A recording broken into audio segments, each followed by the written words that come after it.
Hello, hello, hello, and welcome to another one line of code. How are you beautiful and amazing people out there in the internet world doing today? It is Wednesday, halfway through the work week. For those of you that have a work week that is Monday through Friday, or Sunday through Saturday, or anyway, hope you're well. It's been a morning for me. I'm gonna change this picture of a It kind of looks like a spaceship taking off. It was supposed to be some kind of volcano thing that was exploding calculators instead of fire. Didn't quite work out. I'm gonna choose. So yesterday on whose was it? It was on Code Red Games' channel. He was doing some mid-journey generation stuff for game concepts for the box art, I guess. Um, it wasn't light coding, I'm sure. Um, and so he was just generating some images on stream, and it was fun. I love generative models. I love watching image generation stuff and just having fun with it. I enjoy it quite a bit. Okay. Like 15th. Anyway, Man of Badfields is here, and so is Thindle and Mojo and Dugasoft. So I'm waiting for these images to give me a thumbnail preview. I don't know why it takes so long for these to give me a thumbnail preview. So annoying. Um, I'll use. Oh, I guess what I was trying to get at was he was coming up with some ideas for a monster, and I was creating some images alongside him and just having overall fun, and I really enjoyed it. But now that I'm looking at the images that I generated yesterday, I kind of want to go after one of these other ones that are kind of fun looking. See if I can get me one of these with the piggy bank. Man, I made a lot of images during that stream. Okay, here we go. Wait, those are the trees. Let me scoot this over so I can see chat. We got some no doc shout outs going on. We got a shout out for Thindle, which is probably already off of the screen, but if you aren't following Thindle, head on over to his channel. Give him a follow. He's doing some .NET modernization projects. I need to respond to a text message really quick. But I am going to pick. Well, that's kind of sad. I want to use those pictures for the one above chat. So maybe I will use one of these gritty pictures that were generated yesterday. How about a tree? How about a creepy old tree?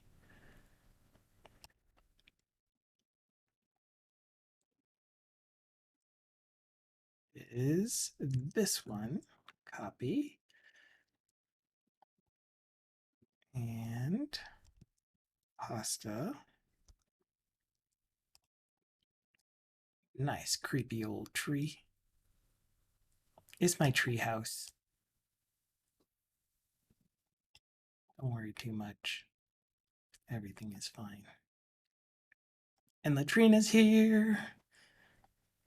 Welcome in, welcome in. All right, I want to change this top left picture to, that's this one, that's this one, to one of these piggy bank ones, such as in, I love these. We'll just go with this very simple one for now. Pasta.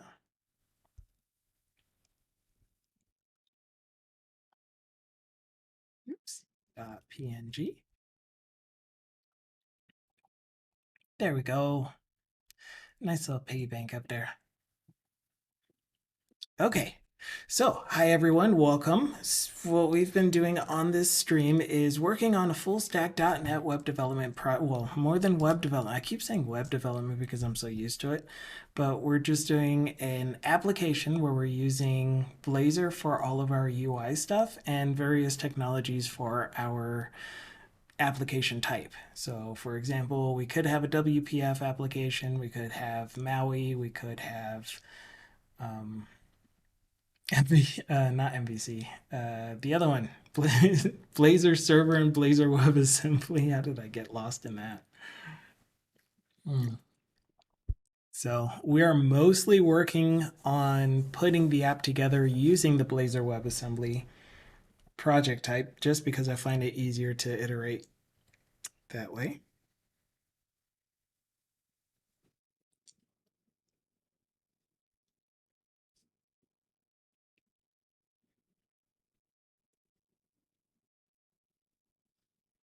Okay, text sent. And what about this scenery? That's pretty nice. I kind of like wherever we are. I like this little water thing on the side. Wow, that's cool. Anyway, so let's get on to the project. Here we go. Like a magic.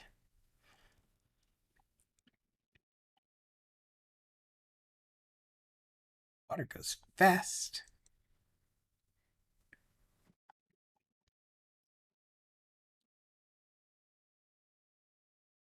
Okay, so we are working on a financial management tracker application that is showing the principles and architecture and best practices. Although I'm not using all of the best practices, I would love to.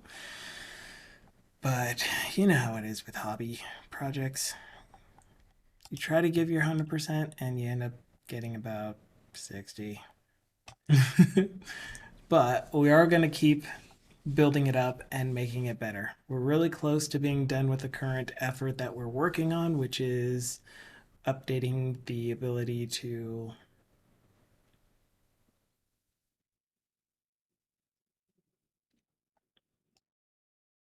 edit. Why are we in this branch? Am I in the right financial management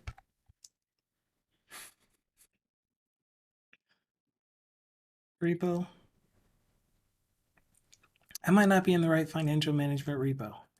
CD, Finanman, Wasm.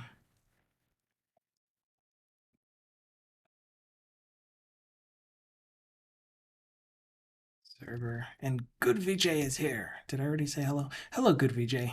In case I didn't. Hello, hello. And also, hello. .NET Watch.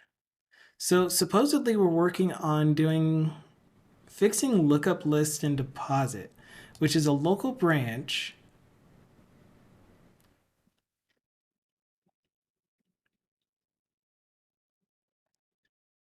that was probably already merged to master, to main.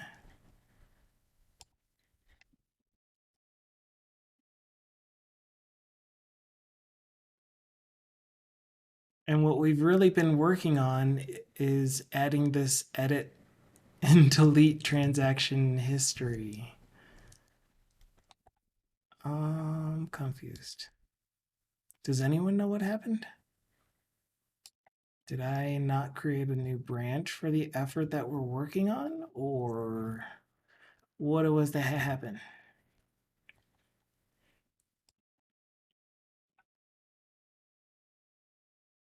Remove magic strings, implement edit transaction functionality. That's the branch that we're supposed to be in. Why is this branch still here? I'm very confused on what's going on with this. All right, so do we have any local commits? We have 13 local commits in this branch called 20 fix lookup lists and deposits.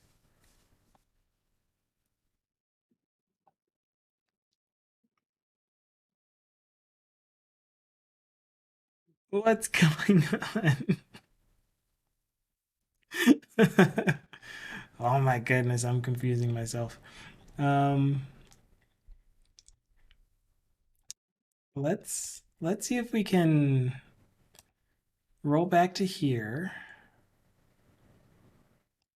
Merge main branch, merge branch main into this branch that we're working in.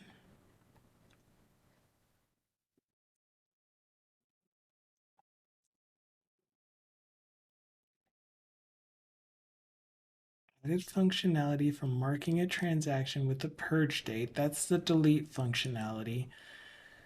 Oh man, I'm scared to do this.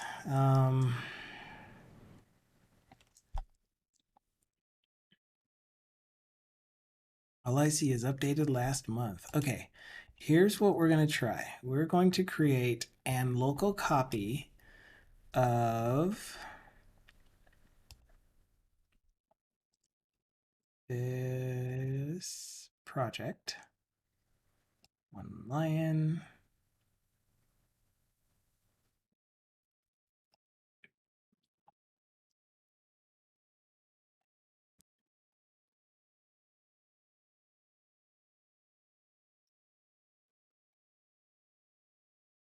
Okay, we're good.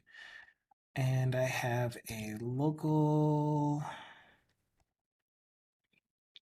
folder. So all I'm doing right now is copying this exact stuff, everything that we currently have. I will go ahead and commit this just because of what I am planning on doing. So this is going to be, what do we do here? We added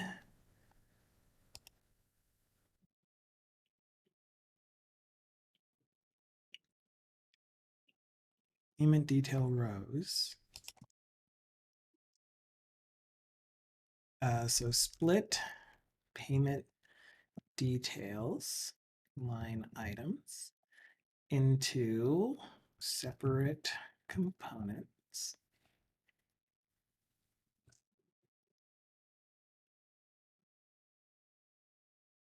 And it looks like we are actually hooking up the functionality for editing. Oh, I just renamed initialize. ¿Qué más? Got rid of those finally. So I used to have the account that's being selected from the drop down list in in the UI just so I could see it. What are you doing? Yours is just the renamed initialize method. Yours is renaming line item view model to payment detail. Okay, so we're going to go with that. I'm going to mark this as red. We're going to commit locally. Then we're going to do something scary. Are you ready for the scary? We are going to I got a roll. bad feeling about this. I agree.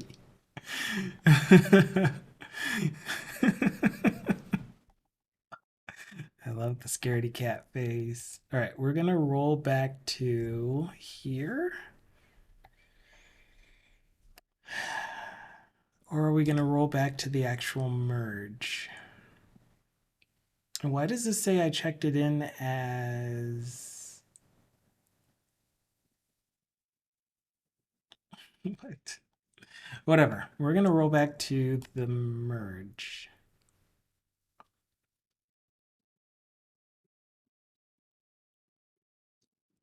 What? Oh my gosh.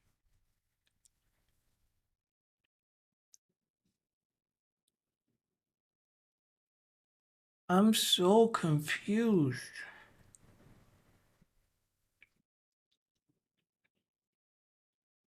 whatever.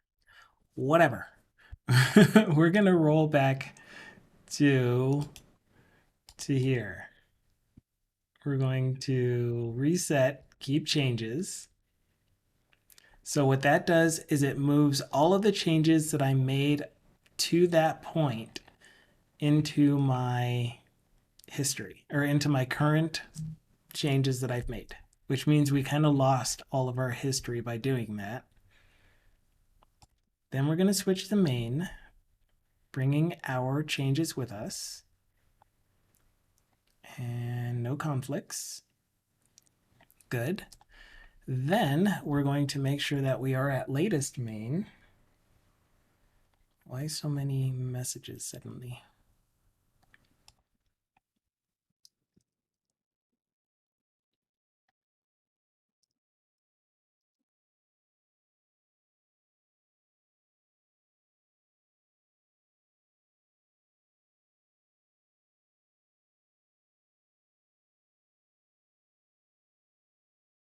And then we're going to create our branch with these changes. Wait, we have a branch called implement edit transaction functionality. And there may be conflicts when we do this, but we're going to bring the changes with us to that branch. No conflicts. No conflicts. All right, so we're going to verify that everything is working as expected. Whew. We're going to do a full rebuild. This is where it scares me. I'm fine with normal commit stuff. Yeah, I don't have a clue how I ended up on the wrong branch for these changes, especially when we have that implement edit transaction functionality branch for the work item that we are trying to do. I guess before we did the rebuild, the other thing that I wanted to do was make sure that this branch is current to main. So we're going to merge main into our current branch 2 as well. Also. Come on. Last little bit. Oh, it's building Maui.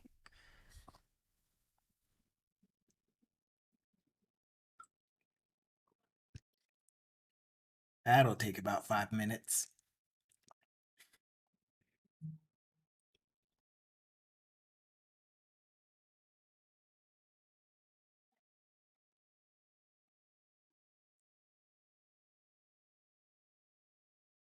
Hello, Goku Jax. Goku Jax. We are playing with fire.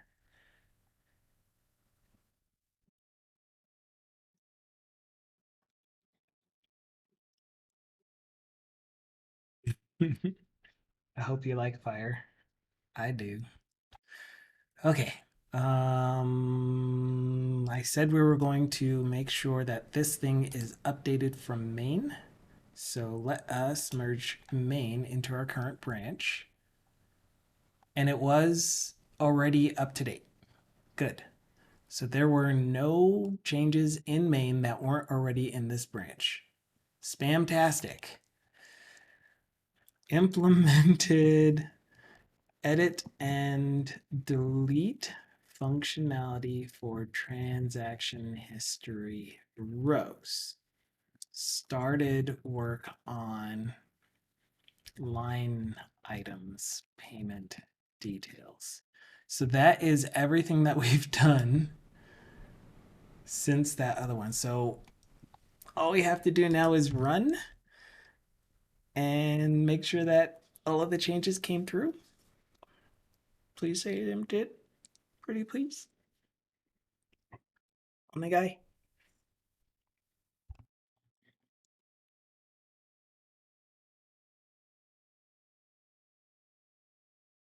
Why did you open over there? Wasn't the last thing that I had to focus on over here?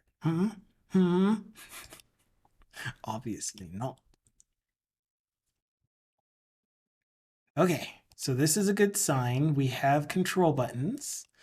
Apparently, I don't have a style called screen reader only, but we'll add that style so that control buttons doesn't actually print out and it only shows up when screen reader is turned on. But if we click the edit, then we do get the ability to edit the transaction. So let's see what happens if we add a surcharge of 298. And we update. It goes away. I wasn't paying attention, but I would assume this number went up by 2.98. And it still shows up in the list. And if we refresh, that number still looks the same and it still shows up in the list. So yes, all of the functionality for editing an existing at least payment transaction exists. The next one is going to be to apparently add the button, click event for deleting a line item, as well as for committing the changes to a line item, which we might have done.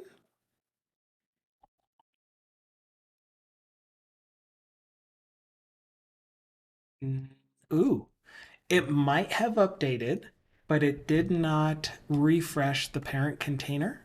So the total amount is still the wrong amount, or not the wrong amount, but the previous amount. But if we update, it did actually update that line item. So we need this thing to recalculate after we submit our change to the line item. That was cool. Let's say shipping then. Are you actually going to stay shipping? Refresh. Yes. Edit line items works. We finished that functionality. So, two things we need to do. After committing the edit line item, we need the parent data entry to update, and we need the the delete to work. So let's put you back at 2.98 and then cancel, and it still says 2.92. Update, refresh. 2.92. Yes. Okay, okay. So delete. Let's make that work really quick. And then let's get the refresh to work. Delete should be as simple as telling the parent this line item wants to be deleted. UI. Components. Data entry. Payment detail row. That doesn't seem right. There should be an edit modal. Where did my edit modal go? Transaction history? Edit transaction modal. Oh, there you are, Peter. Okay, so it actually is payment entry. It wasn't that crazy.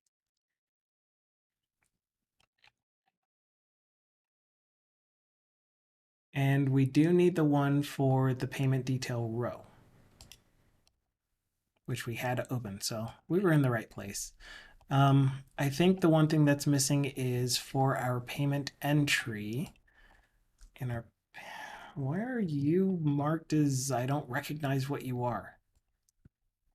Can I get a quick build, please? You know exactly what this thing is. Resolve.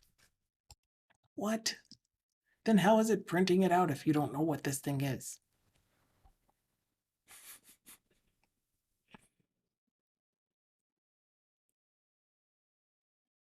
Oh, announcement, announcements. I am still trying to figure out how the next week even is going to go.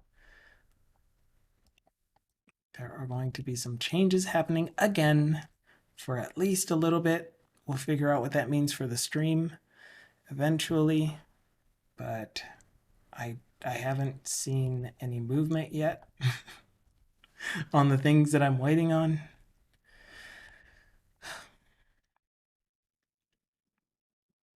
It'll be just fine. Hecky hecky.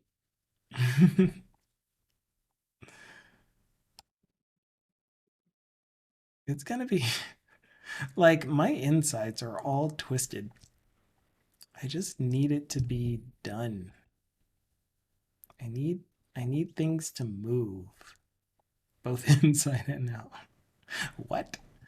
Um, excuse me, sumimasen. We're gonna close you and reopen. See if that. See if it's just an editor thing.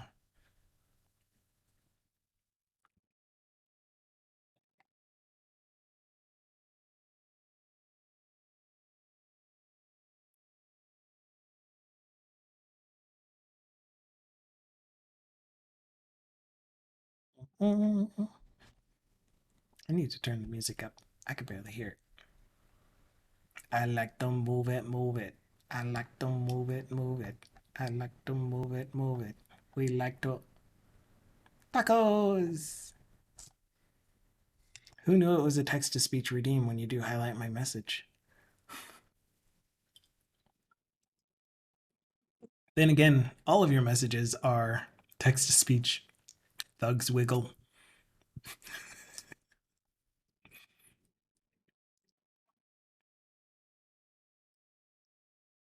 Are you gonna load?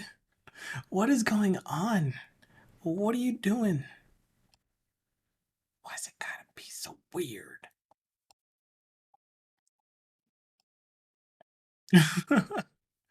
My dad is actually still at his house. Yeah, he's most likely in his house. I need to contact them again, see how they're doing. Um, I told you guys that both my parents ended up, or that my dad ended up catching COVID, and then my mom tested and she ended up testing positive at first, but then a week later she ended up testing negative. But my dad still was testing positive, but hopefully he's okay. I need to send another message, find out how he's doing.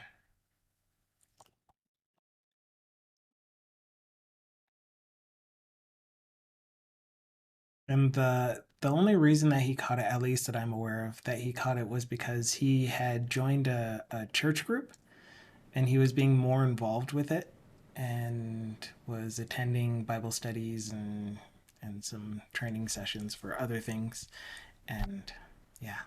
It's like he wants to do good. He wants to, at least from his standpoint, he wants to do good and ended up getting COVID because of it.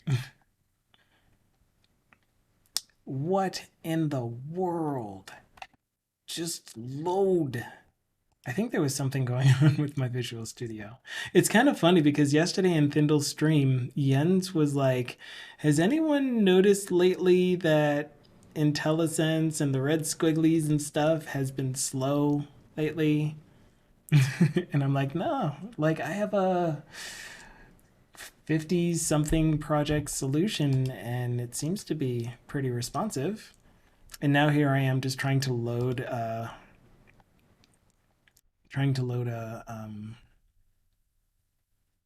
project, a solution, and it's not even loading. It's just crashing.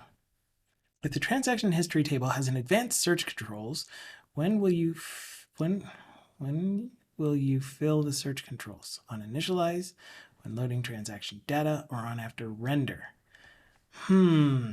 Let's see. So what you are asking is if we added some sort of search functionality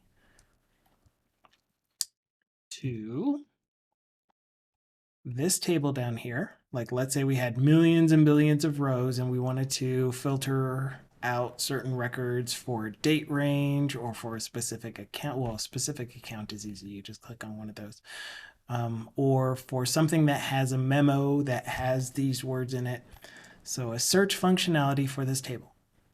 When would you fill in the search controls? They would explain what you mean by fill in. Like if you already had an existing search, because initially they would be empty, so they would just show up immediately.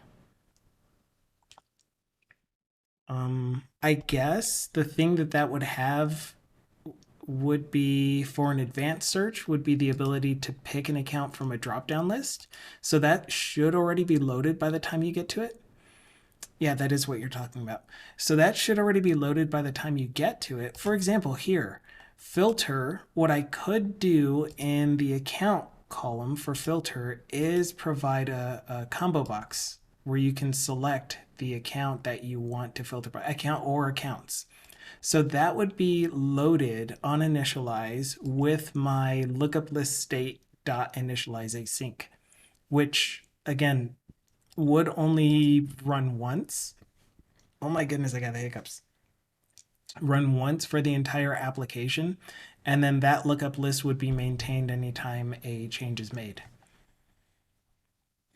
And what I mean by that is, let's say that we renamed an account somewhere else in the application, then that account name would be updated in the lookup list state after it's successfully posted to the server.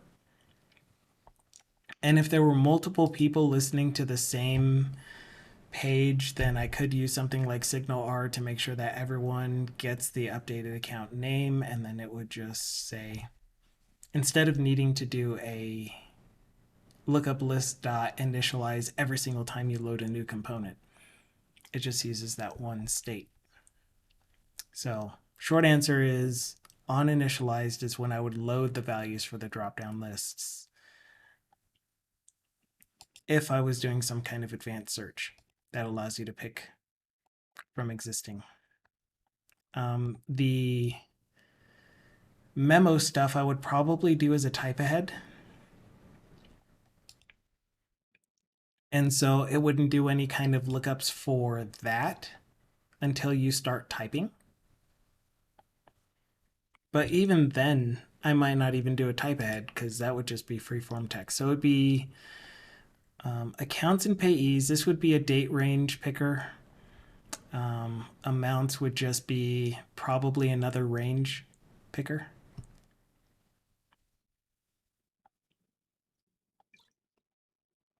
That memo would be a freeform field where you can just type natural language or text.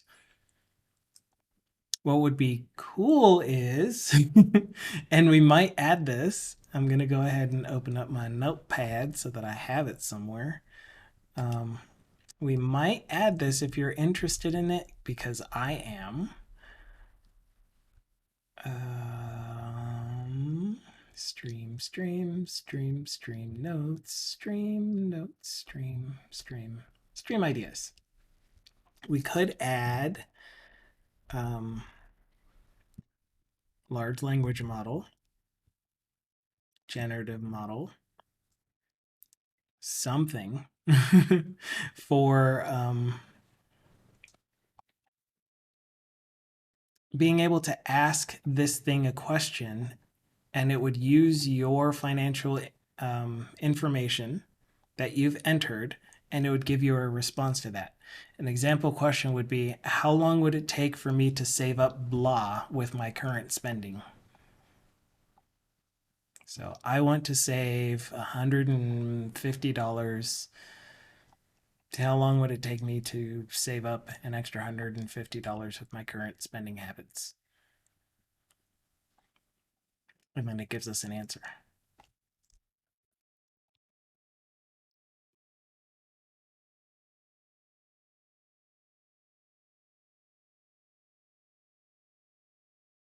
Okie dokie. Thanks for the lurk, Bindle. Tunk, tuck, tunka.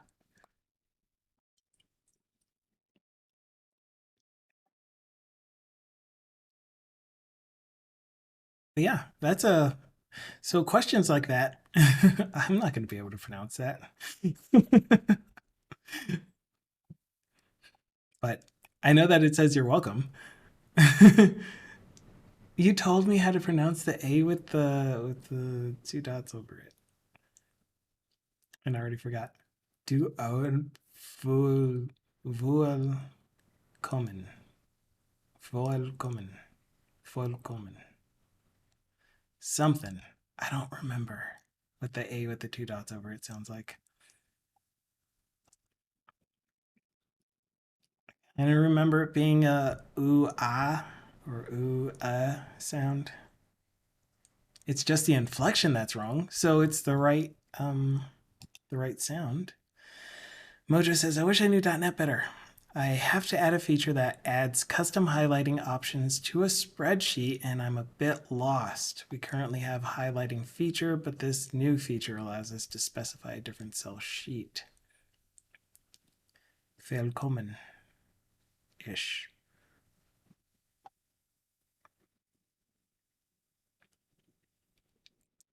So it's a a sound, not a o sound.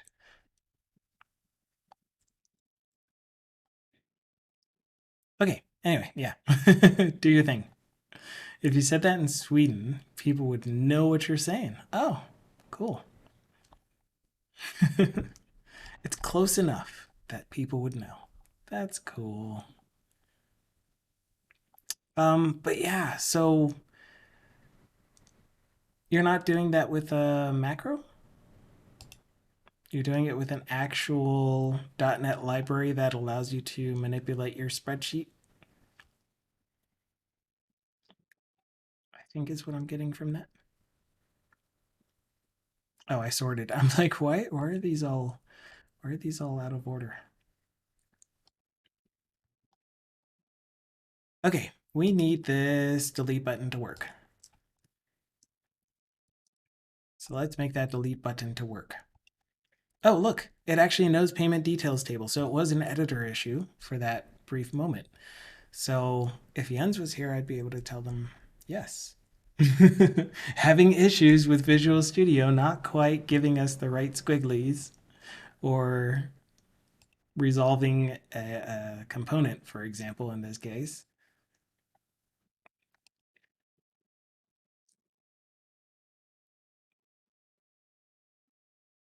Okay, here is our payment detail row.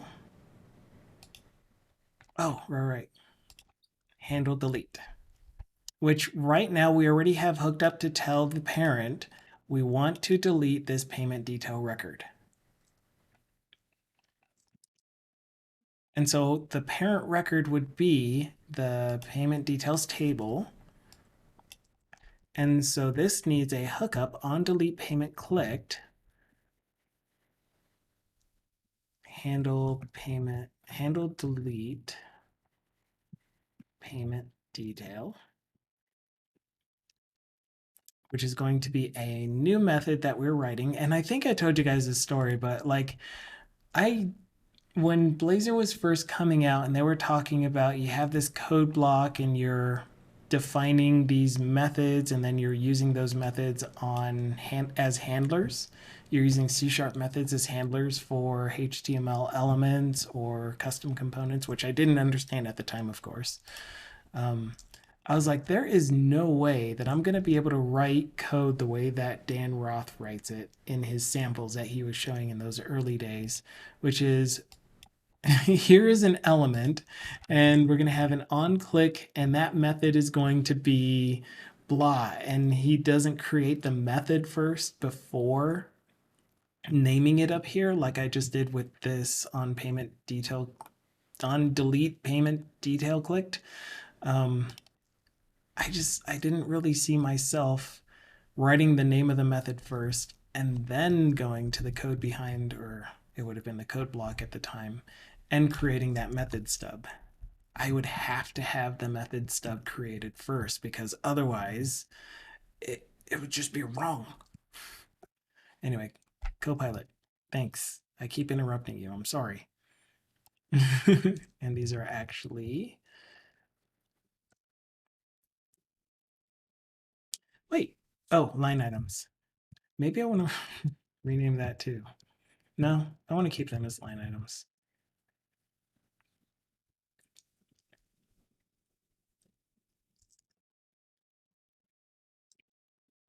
Okay, so my guess is as soon as we remove it from line items, we are going to pick up that something has changed and we'll get a re-render. I hope. The other thing that we'll need to do, just like with editing, is to get this total to recalculate. Ooh, that took me a lot of effort to say correctly. I have so much trouble saying recalculate or just calculator. Calculate. So lazy. Build failed. Man, our pipeline is broke. Suanoink. Okay, so Dukasoft was kind enough to tell me we're actually going to not have any shipping on this, just for you. So, hmm.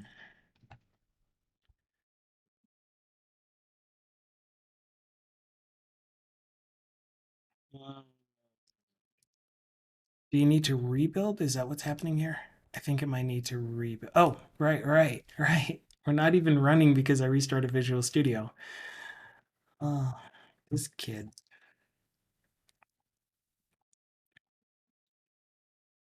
Now you're stuck with shipping. It was like, you're being super kind to me, Dukasoft, but the app isn't. Is it because I tried to delete this transaction yesterday, on Monday?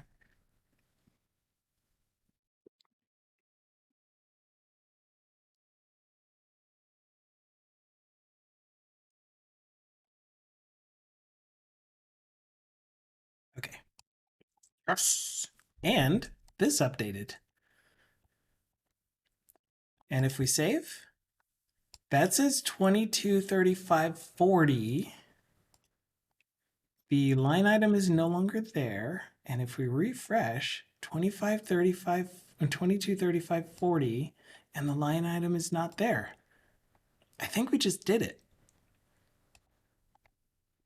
I think that just worked. Okay, well, let's do all three of them in tandem. 1.15. Ship it.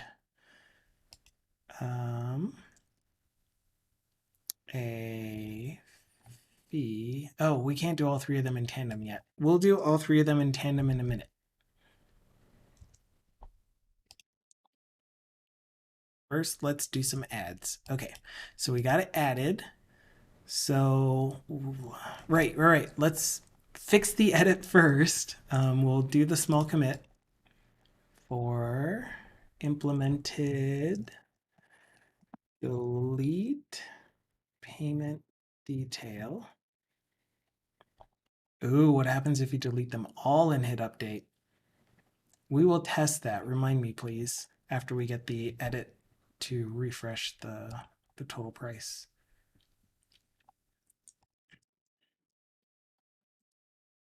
Okay, so let's make you 115.45. Okay, so that did not change. Okay, which should just be as simple as handle what?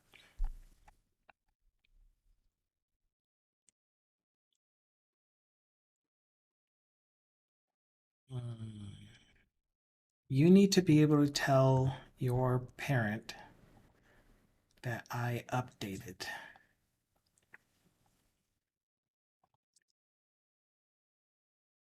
If, yeah, let's do it that way. Thank you, Copilot. Who has to think anymore? Wait, it's because I do have a payment detail changed event that I was planning on using.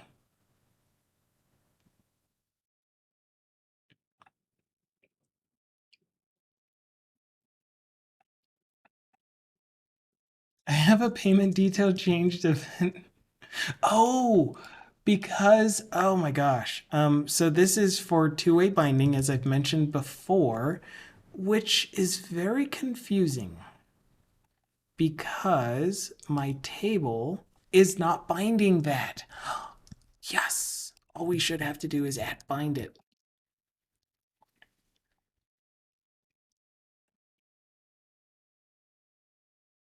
Okay. And since we are calling the payment detail changed here after updating the values, then the parent is now going to, the actual parent object is going to get the new values without me needing to do a state has changed. So I hope. So here we go. Let's give that a shot. And I don't think you're going to have to remind me, Dukasoff, because it's the most recent message. No, there's an error. You're an error. Cannot assign curl because it's part of a for each variable iterator.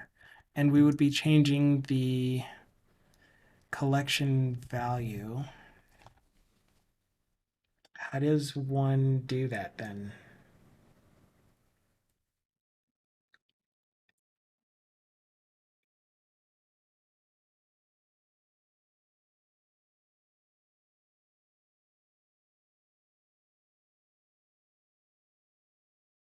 Assign it to a local variable.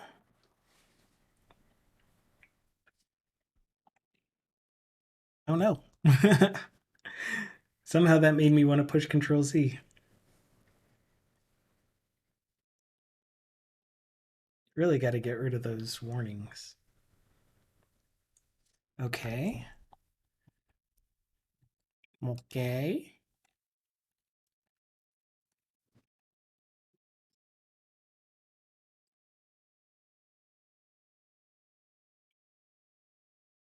Okay, we want this number to change, 223759. And it did change. And if I update, yes, yes, yes, refresh.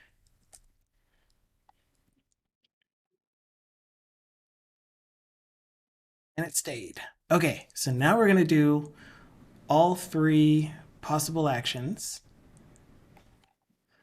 Almost there. Almost there, Microsoft. Remind me again. So first possible action is edit. Second is a delete. And the third is an add.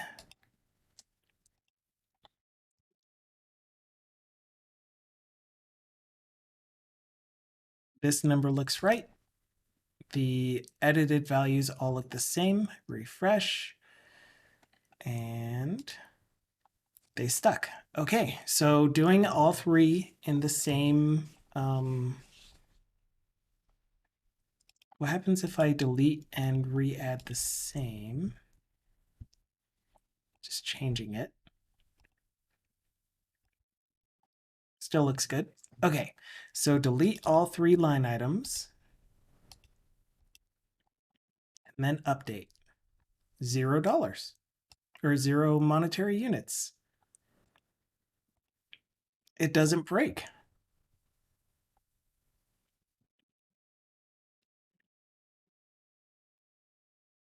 Now, is that behavior that we actually want?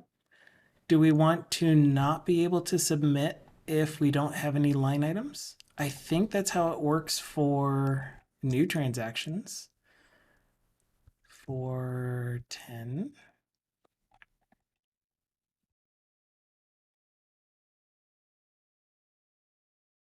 Oh, right.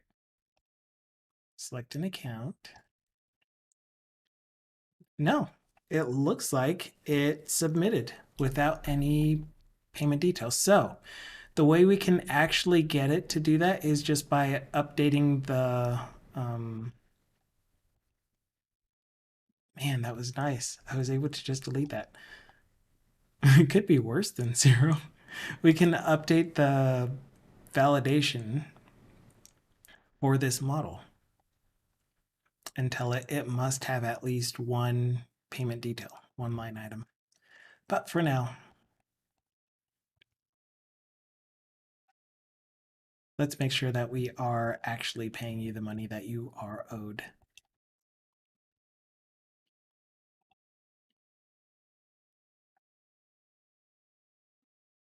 And then if I wanted to change the payment method,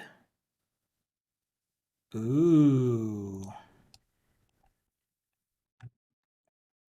So it looks like it worked.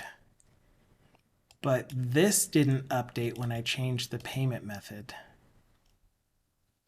So let's see that again. Right now we have a balance in my checking of some negative number. And if I change this back to my credit charge, then it updates correctly where the credit charge has the larger negative number and the my checking has the lower. But this didn't update. Okay, we're one step closer. We should be able to see this work correctly if I make it re-render. Nope, still didn't update. Okay, let's figure that one out after I do a mini commit.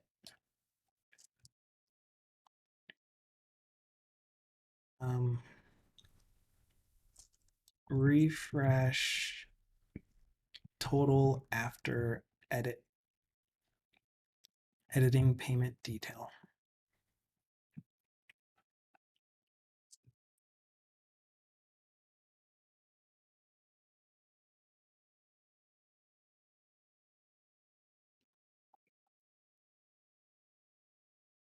Hello, Abados, Abados.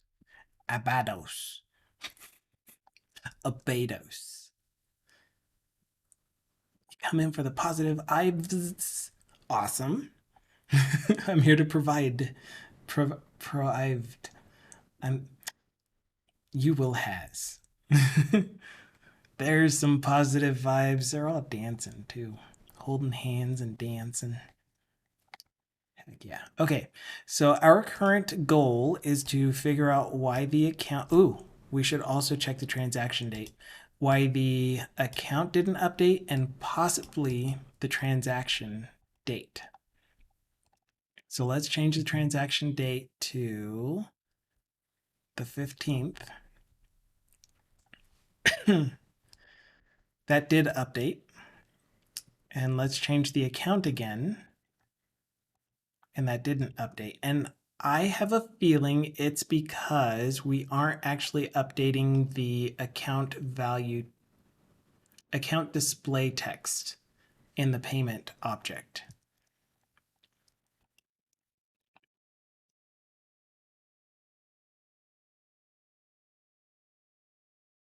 So when we do the actual update,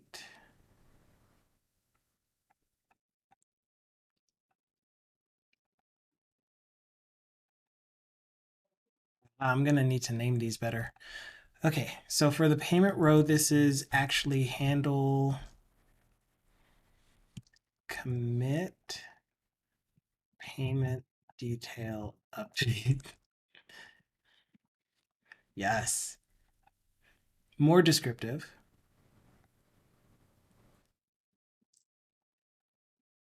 This one is going to be handle cancel payment detail update.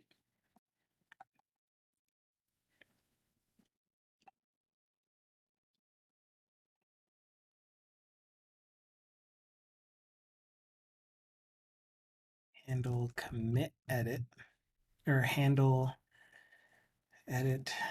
What? Wait. Do I need to do that for a payment row?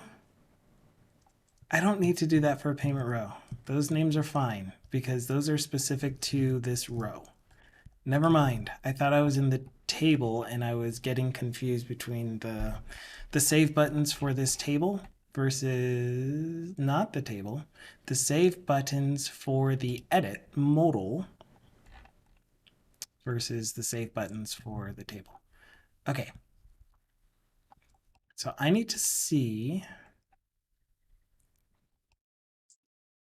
your logic for handle confirm edit transaction.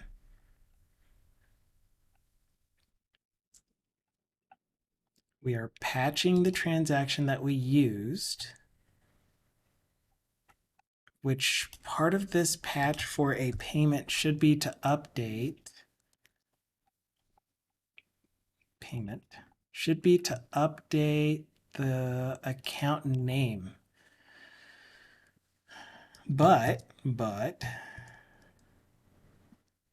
are we updating the account name when we change it here?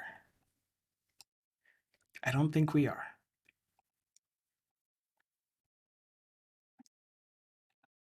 The only thing that we're updating here is the account value text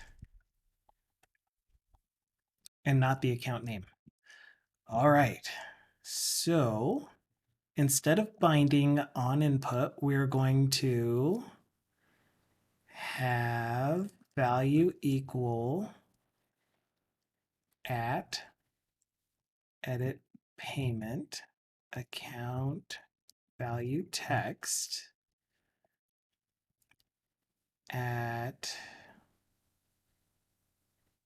oh man, how do we do this? We do an at bind value event on input, and then we can do an on change.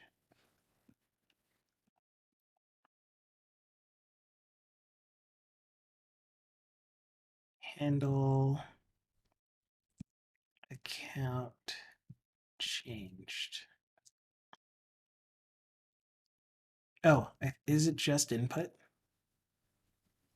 Where are you, green squiggly?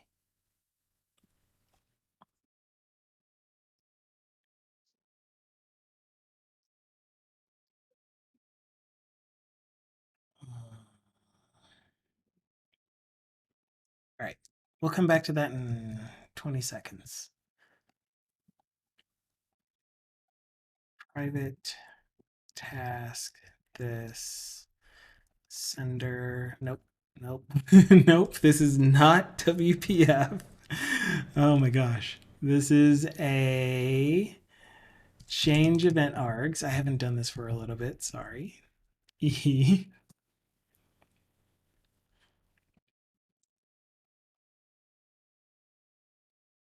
Okay.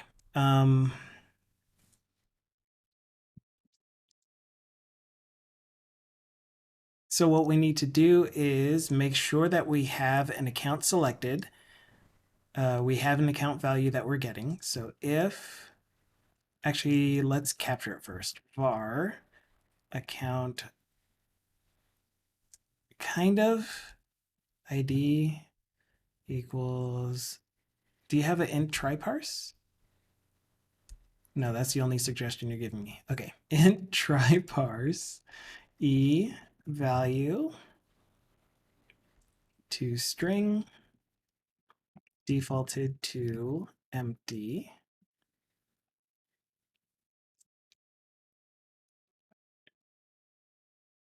Okay, so now we can do it this way.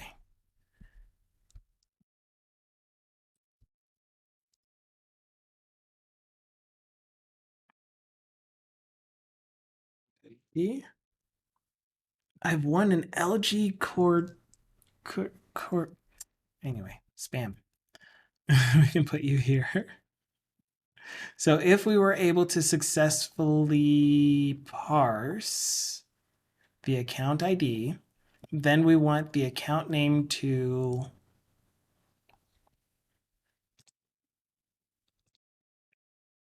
my goodness, what am I trying to do? If we weren't able to successfully parse out an account ID, then we want our transaction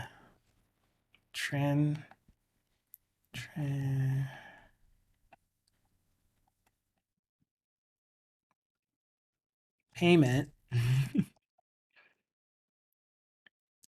the account value text to be equal to e dot value dot to string. Right, and of course, if payment is null, we shouldn't have to do a null check here because payment should not be null by the time we're doing this. But just in case, then we'll return task completed task instead. We should know by now that e dot value is not null or white space because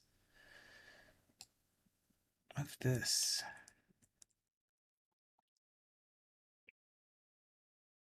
But anyway, I'm going to tell it that it's acceptable. and payment account name string not empty, and then we'll do nothing. Otherwise, we will set the account name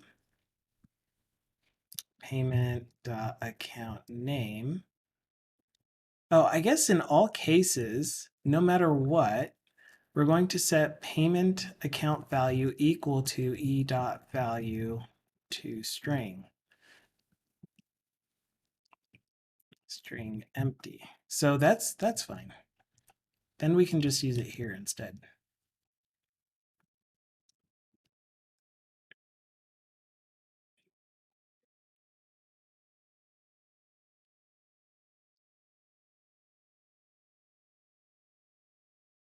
If string is null or white space, or we can't parse it as an int, then we'll set it equal to empty. Okay, fine.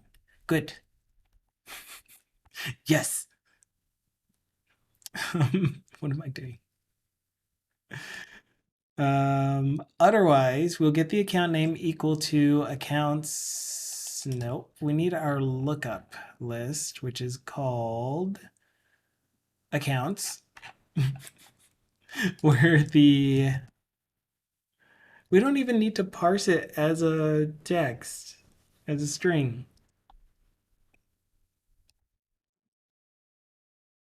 What am I trying to say? We don't even need to parse it to an int because we can look it up directly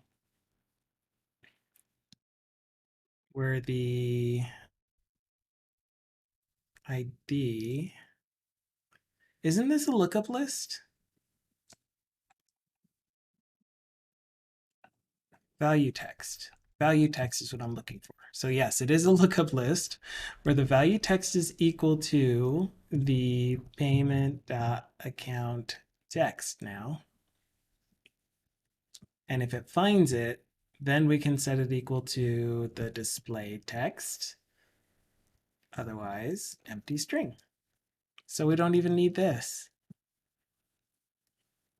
Much easier.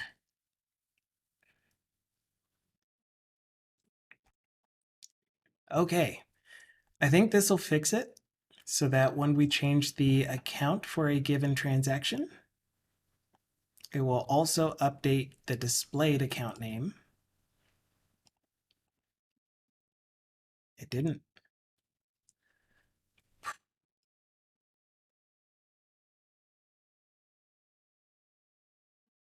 Even if we cause a re-render, it didn't. Why not?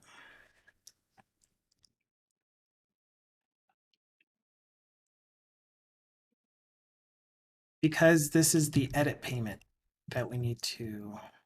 No, this is not the edit payment. Yeah, it is.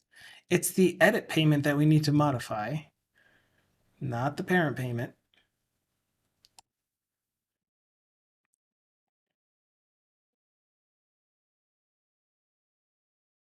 I'm awake. I got this. So if we change into my checking, update, it didn't update. Even if we re-render, even if we re-render. All right, let's make sure that this is getting cold.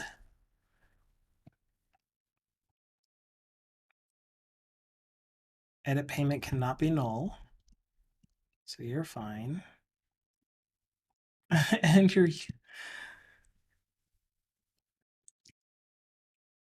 I'm making dumb mistakes, but that's okay.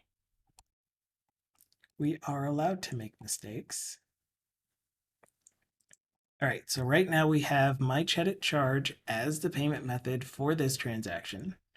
We change it over to my technique, and then we don't get an update. Why not? We should see some stuff in our console now when we change it. Oh, I didn't actually write the console right line. Console right line. Changing the count to e.value. Changed is what I'll do. so that we can also have the account name.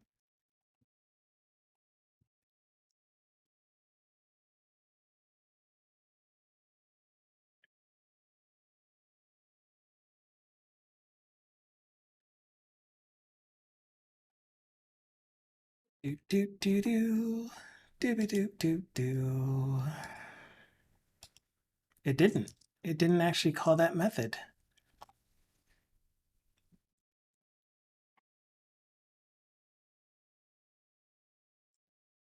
I see an unsafe change.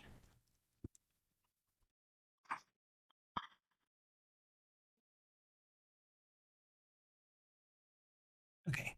I don't think we need the @bind value because we aren't using @bind at all. We're just using value and on change. I don't know what I was thinking. I don't know what I was thinking. Okay.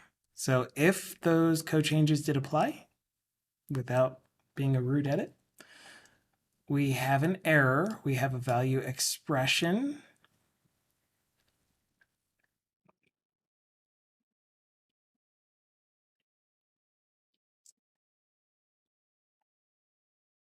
Requires a value for the value expression parameter. I remember running into this a lot.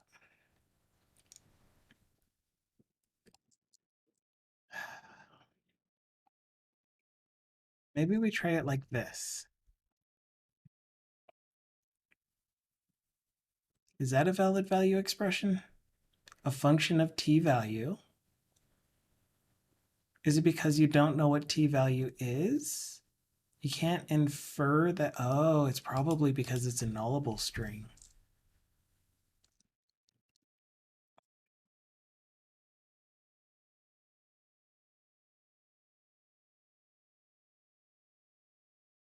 And so it couldn't infer that t value is a string.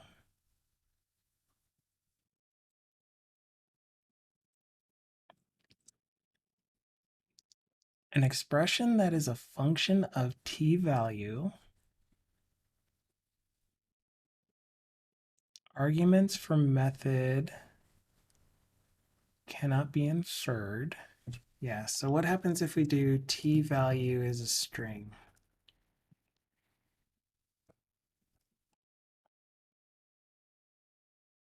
Oh,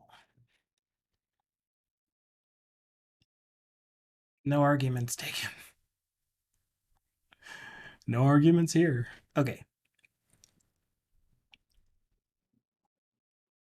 Are you okay with that then? Are we happy? No, still not happy.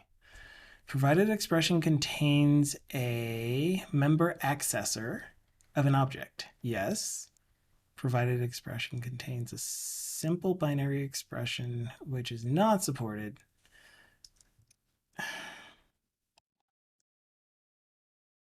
Is it my default to null?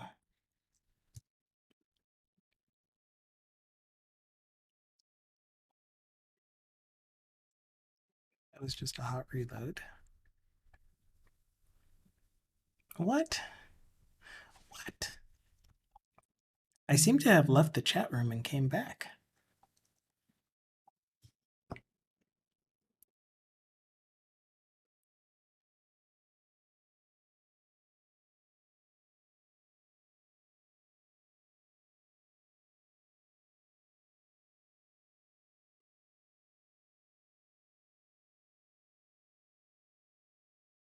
Thank you.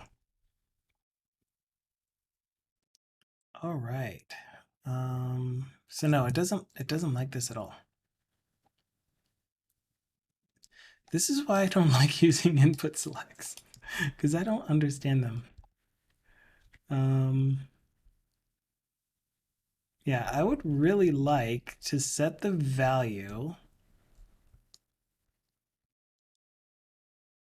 equal to the output of this thing here. But when I do it this way, it says to me, you need to specify a value provider. It requires a value for the value expression parameter.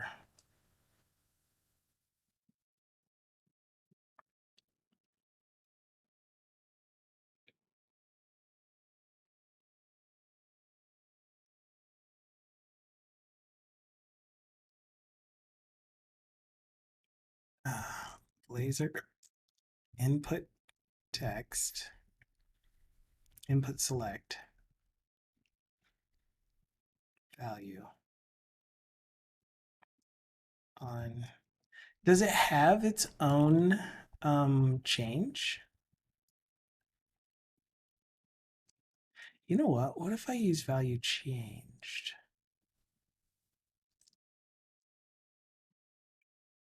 And value changed is a of t value. Oops. Yep. So if I do you as a string,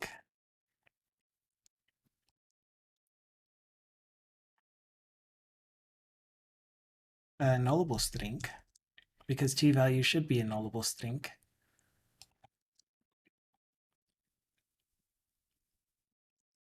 I like using x.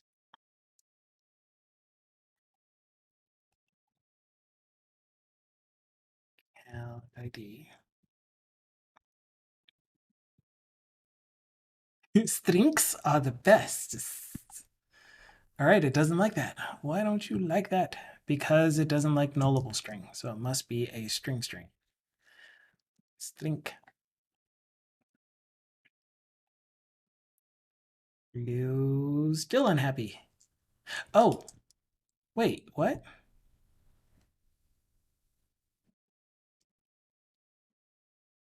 An event callback of string, which is what this is, an event callback of yeah, an event callback of string.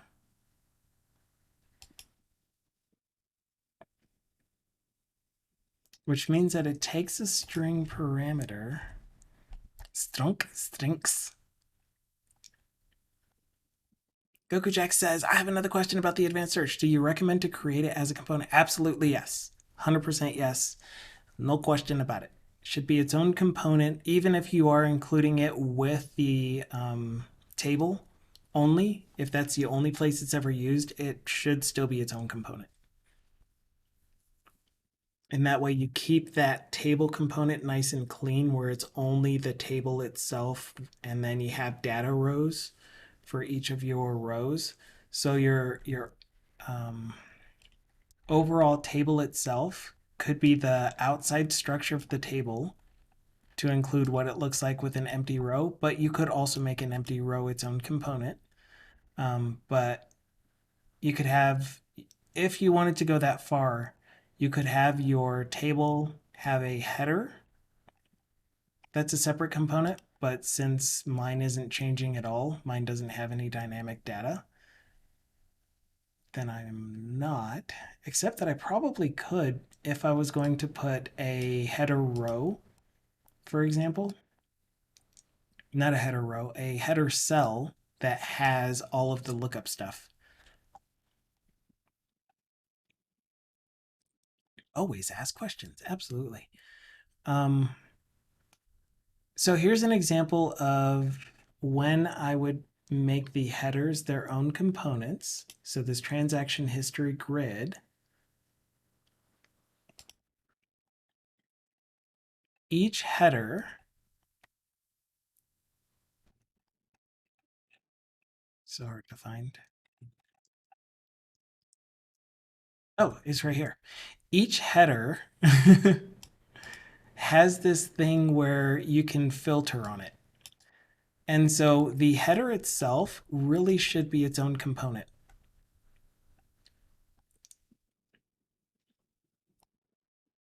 If I was going to rewrite this mess of code here multiple times, then I would have made it into its own component.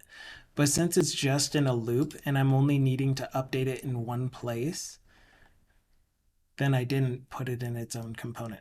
But I still should. Maybe we'll do that as an improvement step, but yes. The whole point is that your components really should be small chunks of code, like not so super duper granular, but enough that you can follow it, you can test each part of it. I can't remember which one of Eagle's NDC conference things he showed that, but I think it's something good to strive for.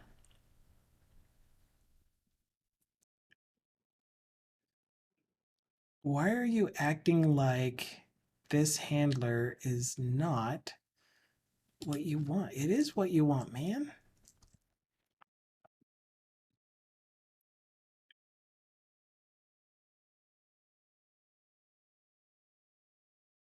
Because E is an object. What? E is not an object. Oh, E is not known. Anyway, I need to get back to that. So load data from the component or pass it as parameter. So that one's a tougher one. Um, for my purposes, my if I had an advanced search functionality, since I have all of my lookup lists in a state class, then that search component would have direct access to that state, which means that I wouldn't be passing down any information to that component from the the table that it's for. So in your example, to me, it was the transaction history grid. If this had an advanced search functionality, then that advanced search component would just look like this. And that's it. I mean, it would have some on on search performed, maybe, kind of thing. With a handler for that.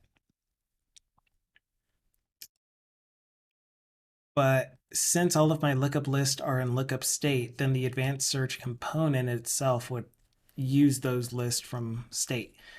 If you wanted this advanced search to be a standalone component, then that's when you would start considering, um, do I pass in all of my lookup list values from the parent, or do I put it in a cascading value, and then have the advanced search use the lookup list from the cascading values? Do I have it use the parent kind of thing? So I want a CPP,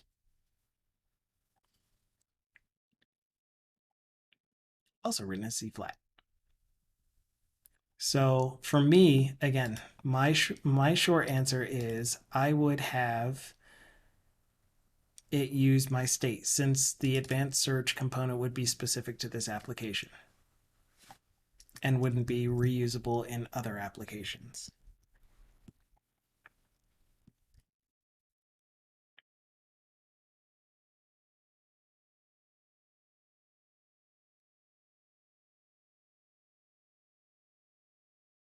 So Thendo was saying string is sealed, so you can't do class string :string. That's sad. And .NET doesn't have hash-defined preprocessor things, so we can't do hash-defined string. You kind of can.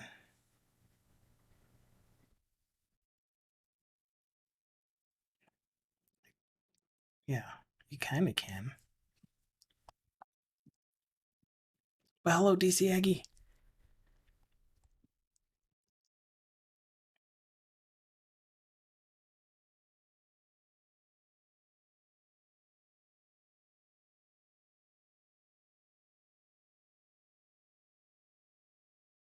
I have to really think about that.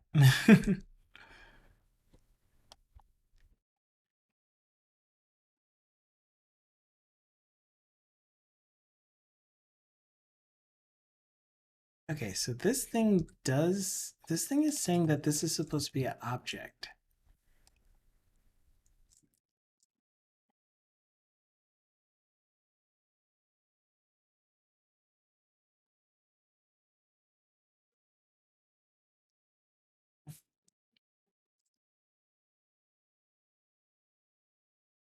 I'm so confused on input selects. I don't like input selects.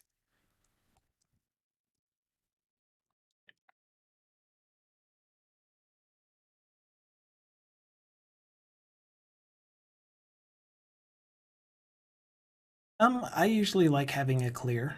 Yeah. But that would be inside of the advanced search component itself. And then it can raise clear clicked or something.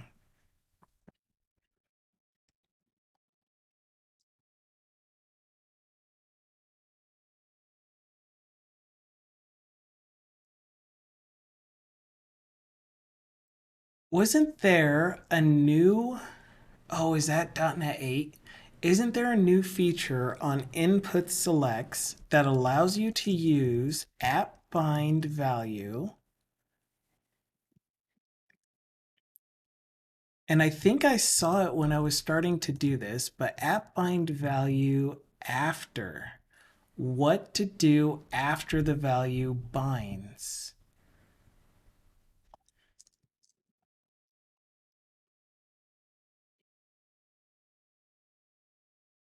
Handle account changed.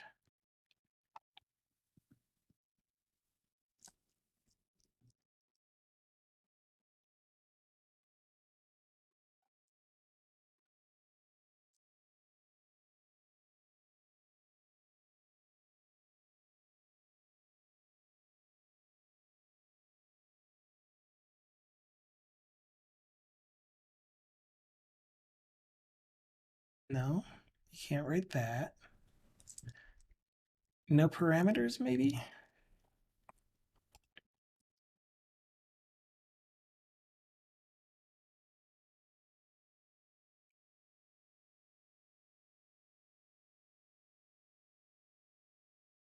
Ooh,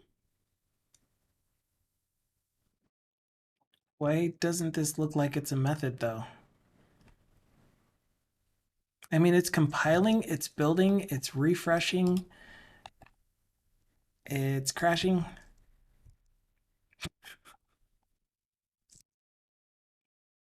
Requires a value for the value expression. Normally that is when you do that. I am doing, oh, save.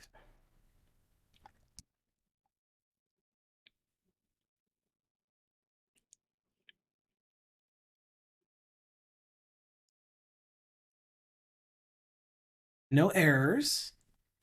No errors. Change account 1 to my checking. Savings. Cheddar charge. Okay.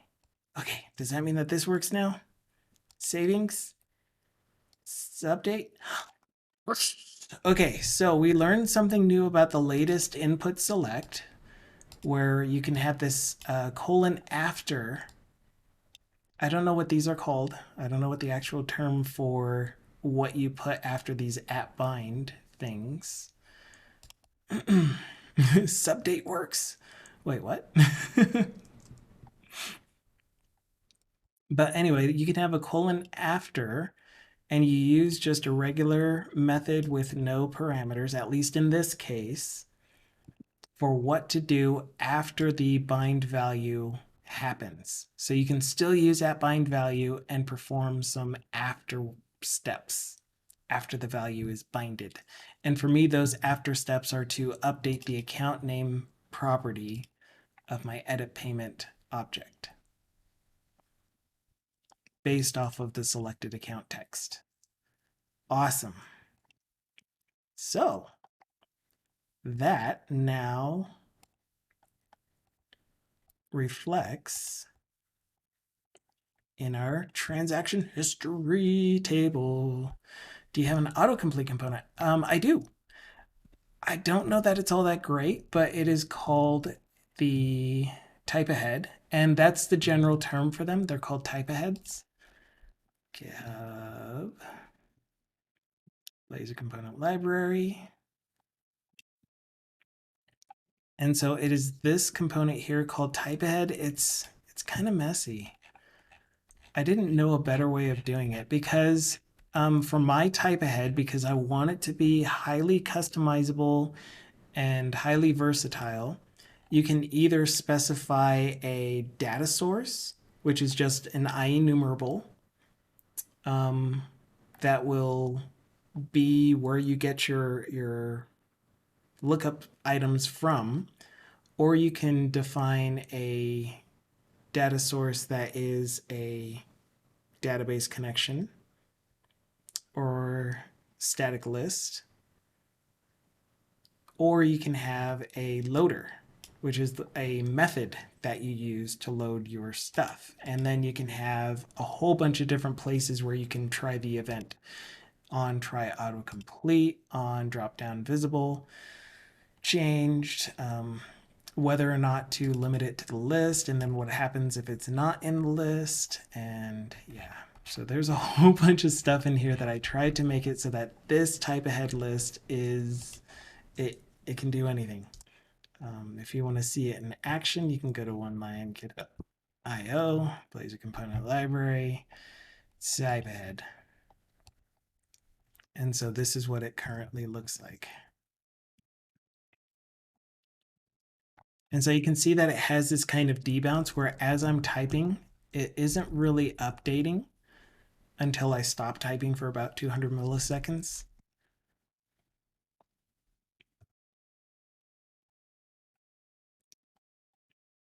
I'd say it works okay. This drop-down list is customizable, I think, I hope. You can style it, you can yeah, you can style different parts of it because it is HTML. I think the main issue that I had with this was when the screen was too small.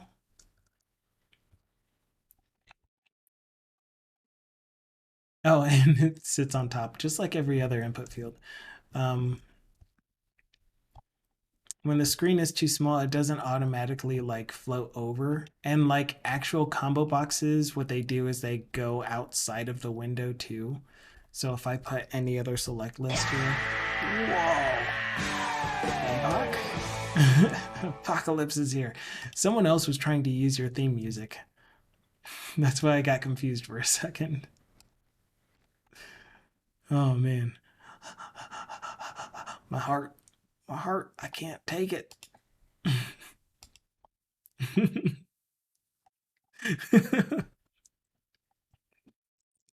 Ooh. What was I saying? What was I doing?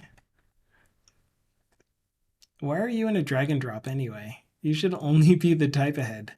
You there. Give me a. Yeah. Yeah, you. Give me a select list. Select with option line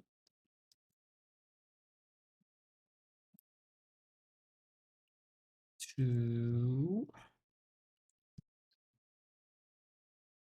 What comes after 2? I lost count. Anyway, hi, Apocalypse. I hope you're having a fantastic day. It's been a day for me. Stream has been super fun and productive.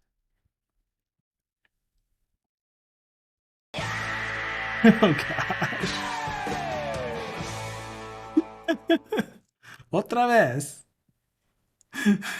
Duke is off. Don't steal other people's music.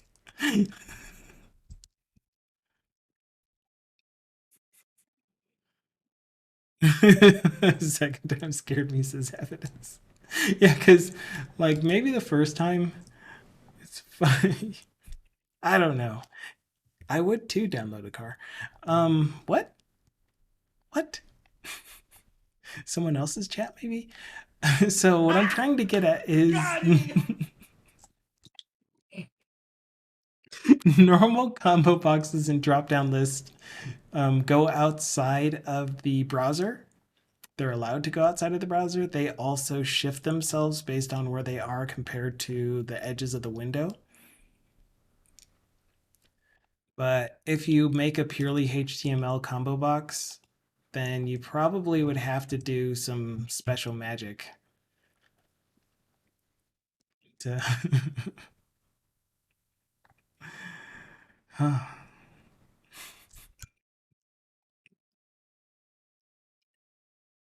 Oh boy. No, my train of thought is good. Why do you ask? It's not shattered. So anyway, Goku Jax. that's my type ahead. However, there are other type aheads, like Blazored has a type ahead. Type ahead.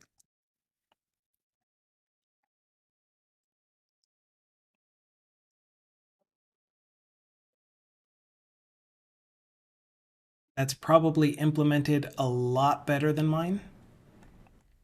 Um, I definitely trust Chris Sainty and all of the Blazored components. They're pretty nice. I'm sure Fluent UI would have one. They're getting more and more components, and they're actually calling it autocomplete, if that is theirs.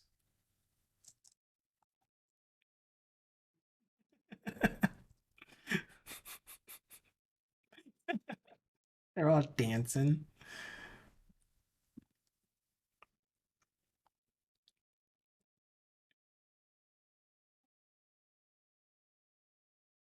Yeah, maybe it's just text field. Mud Blazer also has one. It's just their regular text input, but you can tell it to use suggestions or autocomplete. I'm not the happiest with regular autocomplete when you use like input with a data list because you can't really customize it as much as I would want to.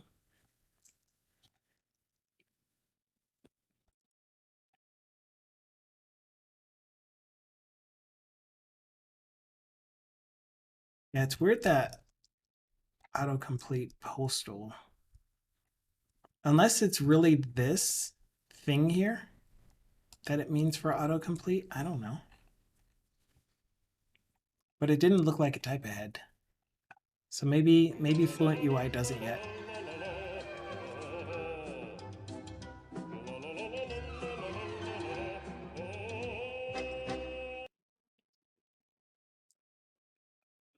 I really need the video to pop up with that one.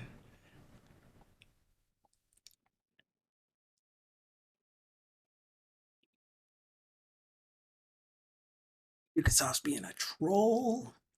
Trollololol. But yeah. So there are some suggestions for you. And hello, Juan Van. I don't think I said hello when you came in. Did you just now talk for the first time or did you speak earlier?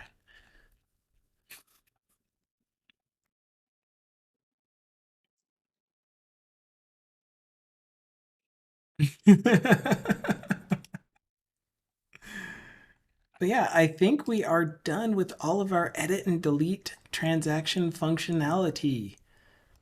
I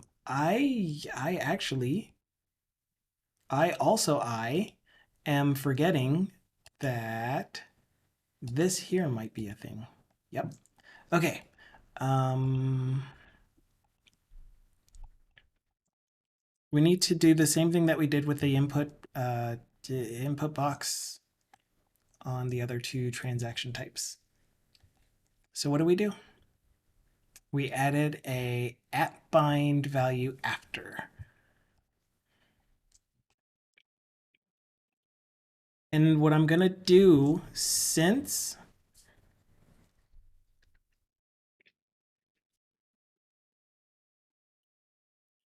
I'm gonna be doing this in multiple places, that's not gonna work. I was gonna say I'm gonna create a method for updating the account name based on the account value given a lookup list, but I don't think I'm gonna be able to do that.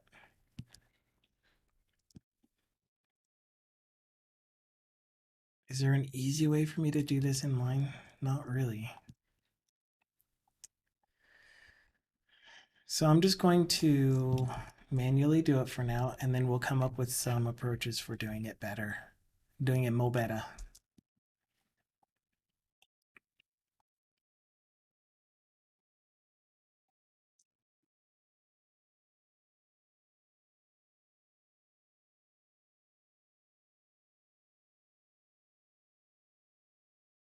Maybe.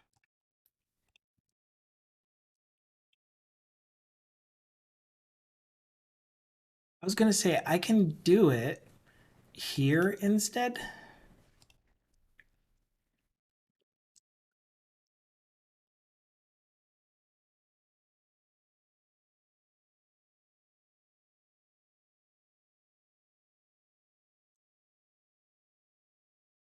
Just do it! I Make your know. dreams come I true! know. You're right. I really do need to just do it.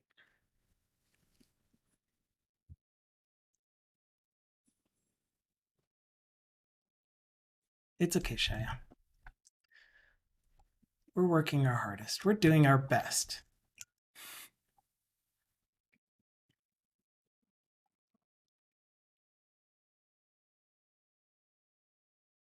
He's worse than me. He's awesome. Yeah, I was gonna say we could probably do this in the handle submit. I think I'm gonna do it in the handle submit. Final answer.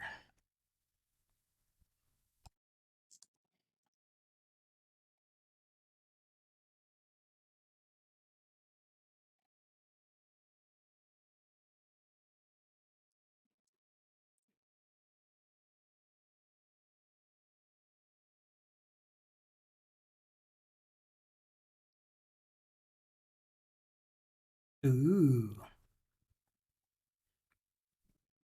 fancy. Transfer. We're gonna do that here too.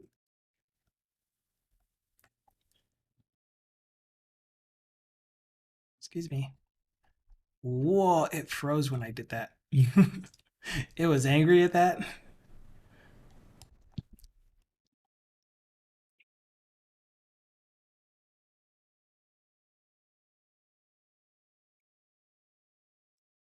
Um,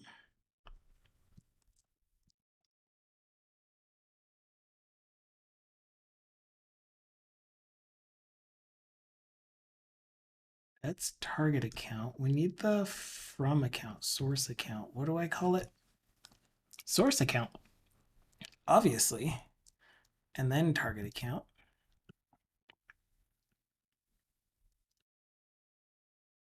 And there we go. Okay, so that should work for all of them. We'll try updating the account name, the selected accounts for all of them. And just verify that they work.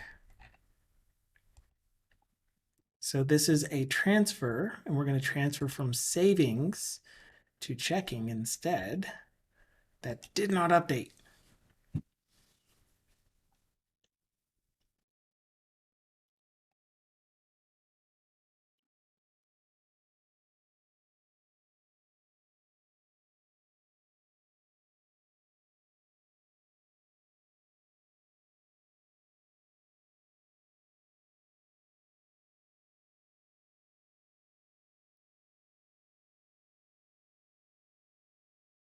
Wait, why don't you have a patch in here? If not was error. I did not add the logic for an update.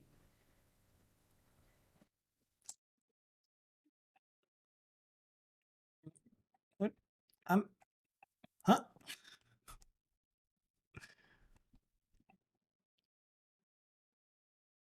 How is payment working?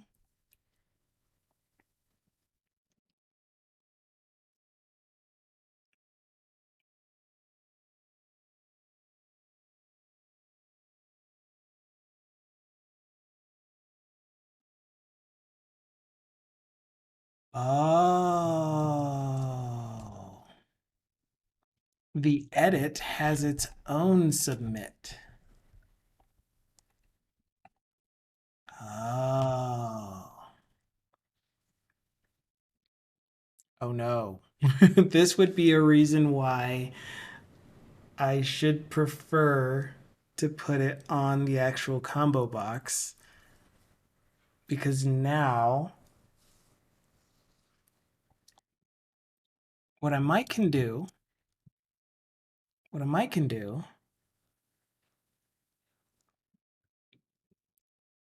is something like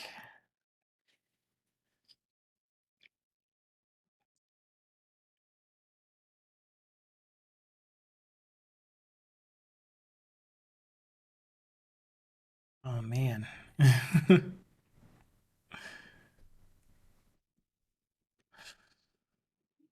Oof. Oof, this is brainulating.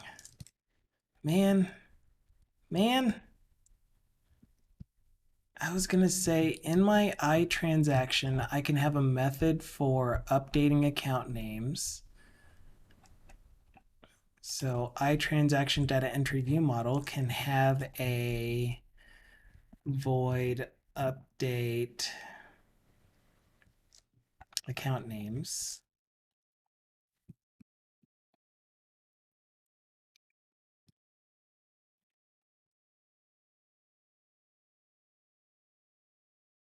But then it would need the IEnumerable of account names. And I don't have the account names here. And oh, I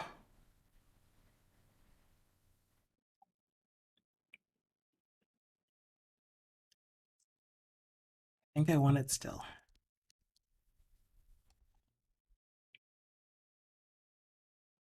Do I still want that?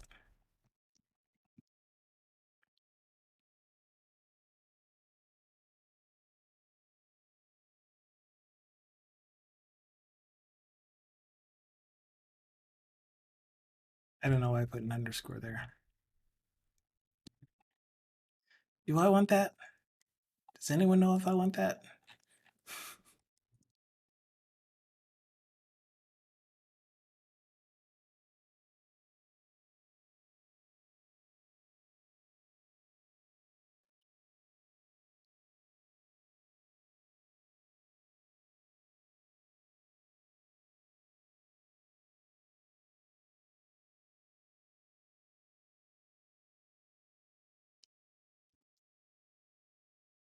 It would look like this if I did it.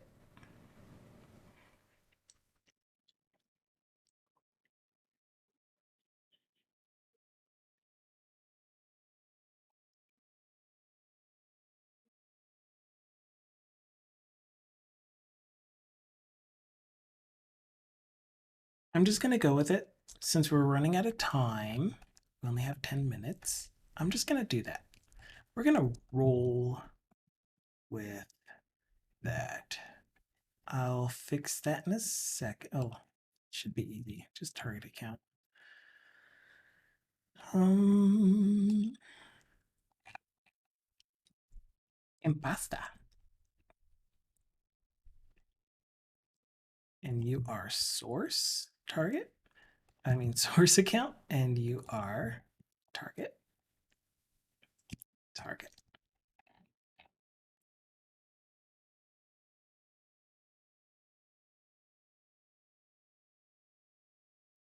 Okay. So hopefully what we can do with this then is on submit, we can just call the update with accounts.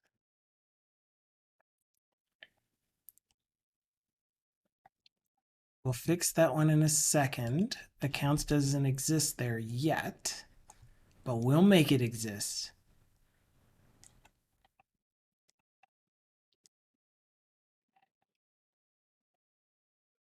Or am I doing this manually now?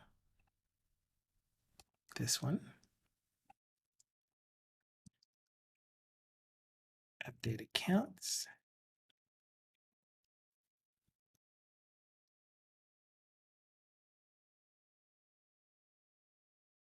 Okay, now why are you angry? You do exist. Oh, because you are nullable.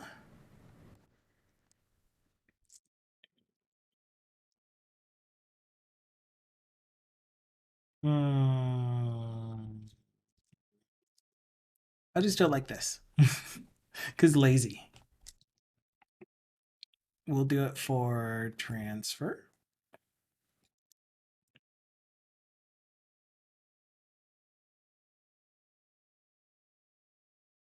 And deposit. Are you going to do it for me? It's going to do it for me. Thank you.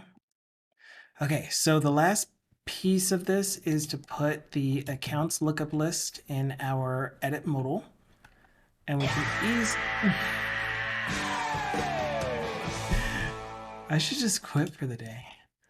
I'm not going to be able to brain anything for the rest of the day. Oh. Who needs a heart anyway?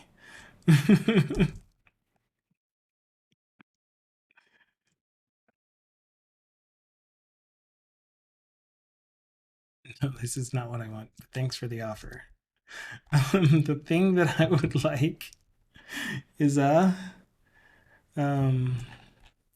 is this.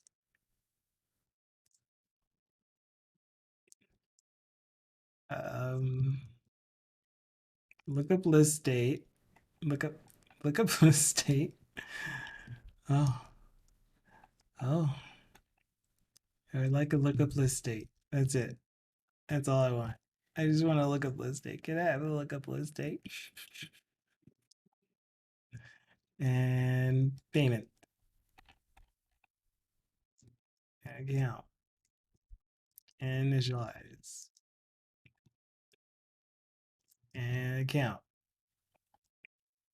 Account. Account.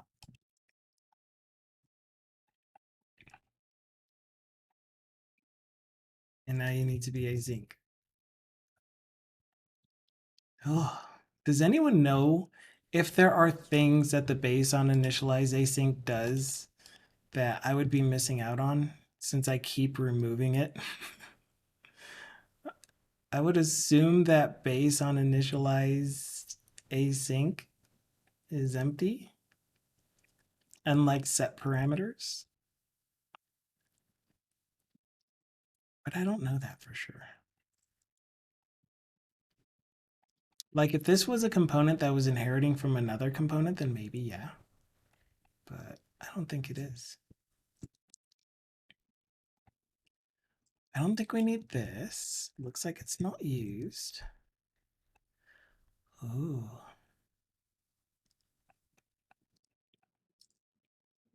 Okay, so that should do it. Hopefully this time that means when we do a transfer and we change the accounts, they will show up correctly. That didn't look like it showed up correctly.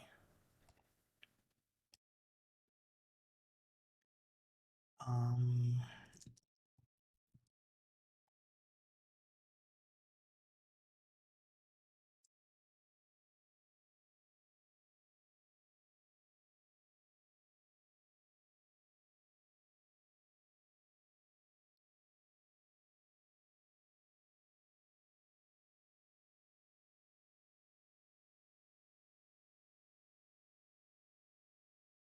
mic checking.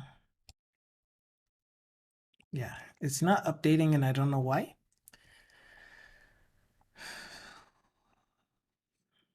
It's doing the patch. It's doing the notify transactions changed. This thing here. Oh, I'm doing it again.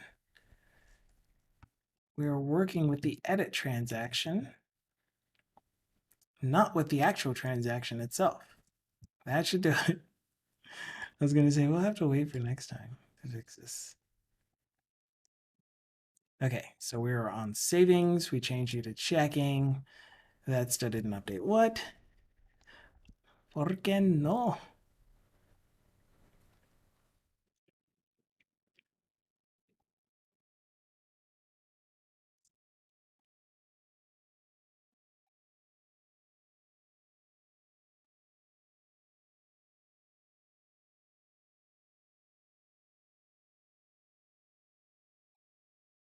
I'm going to stop it and retry it.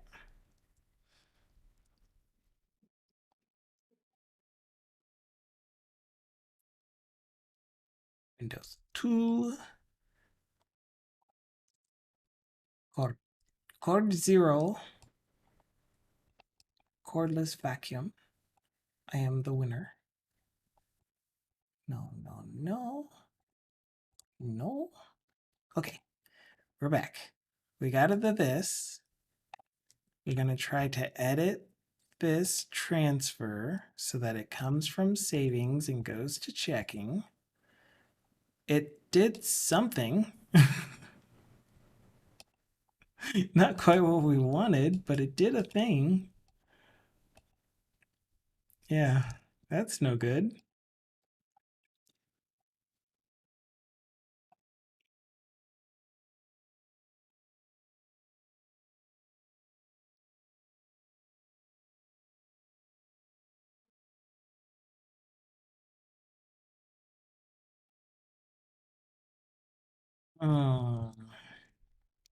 Let's attach a debugger because it looked like accounts was empty when it tried to do that.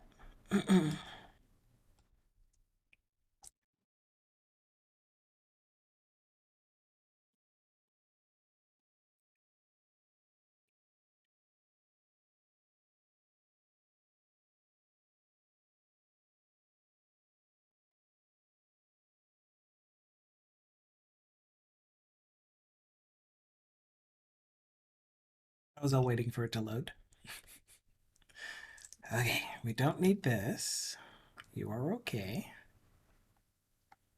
Waiting for loading. Go to Jew. Change you to savings. Change you to checking. Add paid. Update account name should take us to the transfer entry view model where the account name will be accounts, where the value text is equal to our source account value text.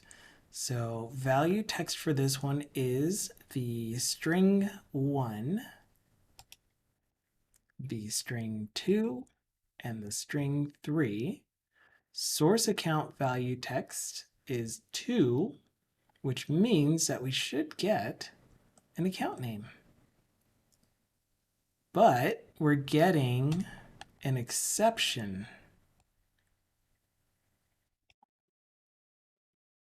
How are we getting an exception for that?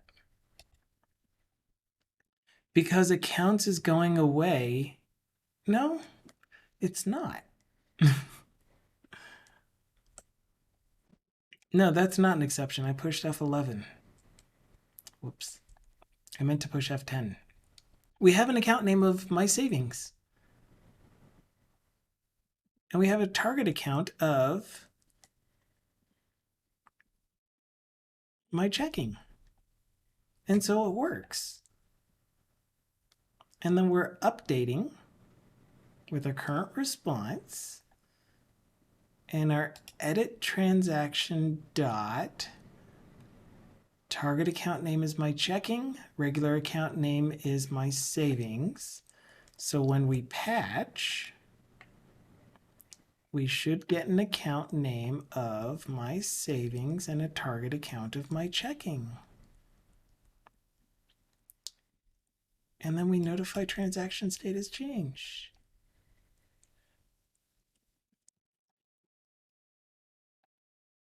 And that worked. What? Nani? Checking cheddar charge? That worked.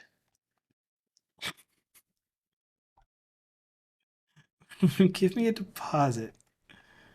You there, you're a deposit. Let's make you the starting balance of my, actually, let's create a new deposit that we can mess around with. To account checking, regular paycheck. I don't know, 2222. We'll say that it posted on 222. I like twos, okay? Okay, so let's see if we can put this in savings instead. We can.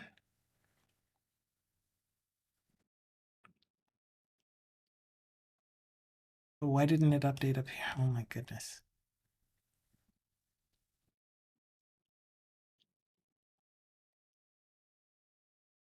Edit charge?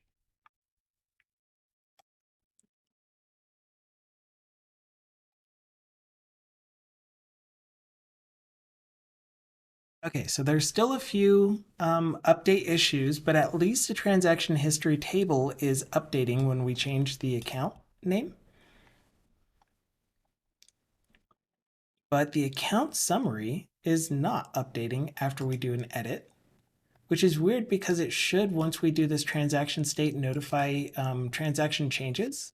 If we look at that account summary component, then we'll see that we are hooked into on transaction history changed, and that should do a refresh account summaries. And that means that it's grouping by account name. So I think we're going to have to figure that one out on Friday, if we get to it. Otherwise, Friday is going to be another fantastic community day. They've been so much fun lately. We have conversations about everything from AI taking over the world to how are you supposed to do branch management to what does your team look like in the face of adversity.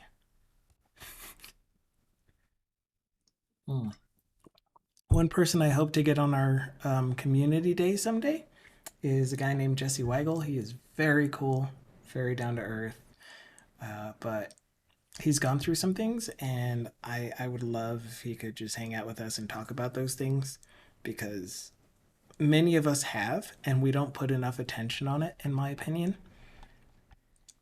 and just kind of let our mental health fall by the wayside.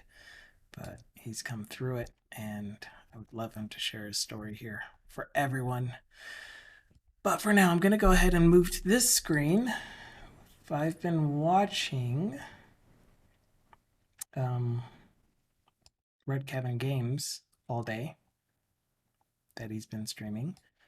But I am open to suggestions for anyone to raid. If you have any suggestions. Otherwise, we will... I think we raided Red Cabin last. Raid 1 Lion. I think that's who we raided last time. Where is my Discord?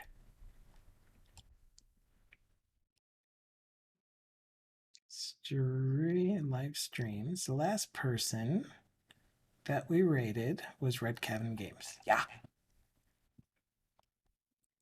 You're never too late, Napalm. You were right on time for the end of the stream. If that's what you were going for. And you can't, oh my goodness, this chat thing is so... I need to revamp all of my screens. This is not helpful. So, as you know, I will be posting this video to YouTube no sooner than 24 hours after I end the stream. I guess someone that we haven't rated in a while is Sebelix, who is also a game developer. If you couldn't tell, I watch a lot. Dukasoft recommended him. I watch a lot of game developers, especially Unity game developers, because I want to pick up Unity. I want to get into it. And just seeing people work in it gets me familiar with it, hearing them talk about the processes that they use. So if you feel like it, I'll be heading over to him. He's got a pretty good vibe, except that he has a lot of stream interactions that might be distracting for anyone that is also watching streams while they work. So yeah, just be aware of that. He also has his channel listed as mature content, so it's only for mature audiences. Be aware. But yeah, I'll be back on Friday for Community Day, and that's about it. I think his mature content is mostly language. That's it. He uses regular human words. And yeah.